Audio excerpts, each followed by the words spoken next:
Tampa Bay has an established and growing technology community, and an important part of that are the entrepreneurs who receive support for their startups through an organization called Tampa Bay Wave.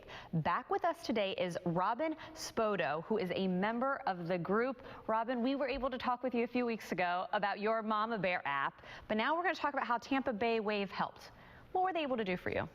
Well, they do so many great things for our community and the living technology community that we have. When I started Mama Bear with a group of other founders and folks, we went through their incubator process, and what they do is create support, mentorship, a co-work space, and takes you through step-by-step ways to take your business from concept all the way to a growing, thriving business. So safe to say, if you have an idea, you come up with something, you brought up like the incubator phase. I mean, talk about the process. How are they able to do this to execute your vision? Sure, they break it up into 3 parts. There's a build phase, launch, and grow. When you're in the build phase, you're typically pre-revenue, you have a concept, you're working on the product, a product fit for a market that you've researched and want to bring it to.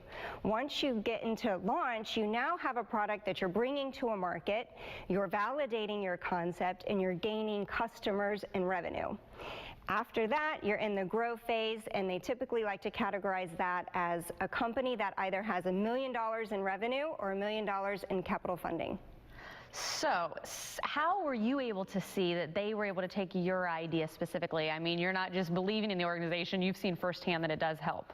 Absolutely. I mean, as an entrepreneur in residence at the Wave, I've been through the process, and now I'm helping the process with different startups that are there. Okay. So it's helped me in multiple ways that introductions to investors, to mentors, local business leaders are involved in this process and are matched with these startup entrepreneurs to bring them the knowledge and experience and connections that they need here locally to help them make their businesses successful. Okay, so Robin, you're on the ground floor here. What do we need to keep an eye out for? I mean, you were talking about Tampa Bay is really getting a lot of ideas. What do we need to watch? Well, over the course of 3 years, Wave has helped over 140 startups take their business to concept and a thriving business.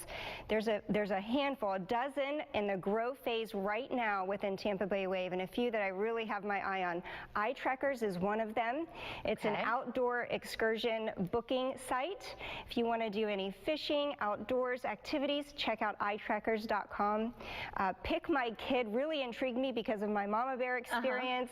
It helps streamline the car line experience within schools. So they make it smarter, they make it cheaper and faster and safer for kids to be picked up in car lines working with school systems. Oh, wow. And Wash Lava is another one that's reinventing the coin laundry system where you can pay and monitor your clothes right through your phone. Okay, those are 3 great ideas that you're like, man, why didn't I think of something like that? Because those are 3 things that need some tweaking. And, you know, we were also talking before the start of the interview, you know, it's great to see all the entrepreneurs in Tampa Bay. However, there's not enough women. There really aren't. Of the 140 companies that I mentioned, only 8% of them have been women co-founded or founded. So what we're working on right now, and that's my initiative as the entrepreneur in residence there, is to get more women involved in this community of folks that are starting businesses and the support system that they have. So we've created women forums where we match these entrepreneurs up with strong local business leaders that need and want that one-on-one mentoring. We have an event coming up this week with Working Women of Tampa Bay. It's called Women Making Waves in Tampa, and we're talking about entrepreneurship, what it means to be a technology entrepreneur, really defining that, and what it means to be a woman in that space. Okay, thank you so much, Robin, for all of your thoughts. We really appreciate it.